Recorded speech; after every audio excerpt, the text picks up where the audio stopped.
தாய் தமிழர்கள் அனைவருக்கும் வணக்கம்.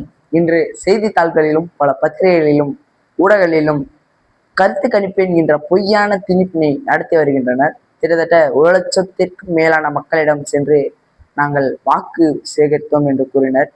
நாம் தமிழர் கட்சியின் வாக்கானது 4% வீழ்ச்சி அடையும் என்று இவர்கள் கூறுகின்றனர். இதன் முன் நடந்து முடிந்த பாராளுமன்ற தேர்தலிலும் இவர்கள் 2 அல்லது 3% கீழ்தான் நாம் தமிழர் கட்சி வாக்கெடுக்கும் என்று கூறினர்.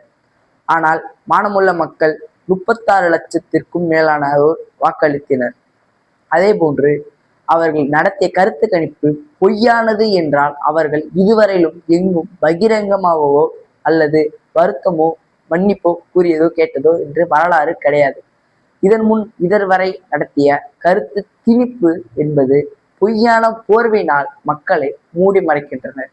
மானமுள்ள மக்கள் எந்த ஒரு கட்சிகளுக்கும் விலை போகாமல் விலாசத்திற்கு மாறாமலும் இன்னும் உண்மையாகவும் நேர்மையாகவும் நேர்மையின் பக்கத்தில் நிற்கின்றனர். அந்த மானமுள்ள உறவுகள் மக்களும் எங்களுக்கு வாக்களித்து வருகின்ற சட்டமன்ற எலெக்ஷனில் நாங்கள் சட்டமன்றத்துள் போவது உறுதி. அப்படி நாங்கள் சென்று விட்டால், நீங்கள் நடத்திய கருத்து கணிப்பு பொய்யாகிவிட்டால் நீங்கள் எங்களிடம் மன்னிப்பு கேட்பீர்களா? நாங்கள் நீங்கள் சொல்லிய போல் அதன் கீழோ குறைந்து விட்டால் நாங்கள் உங்களிடம் பகிரங்கமாக மன்னிப்பு கேட்கிறோம். நீங்கள் எங்களிடம் மன்னிப்பு கேட்க தயாரா? உறவுகள் அனைவரும் இந்த வீடியோவை பொய்யான கருத்து திணிப்பாளர்களின் கண்ணில் படும் வரை இந்த காணொலியை பகிருங்கள்.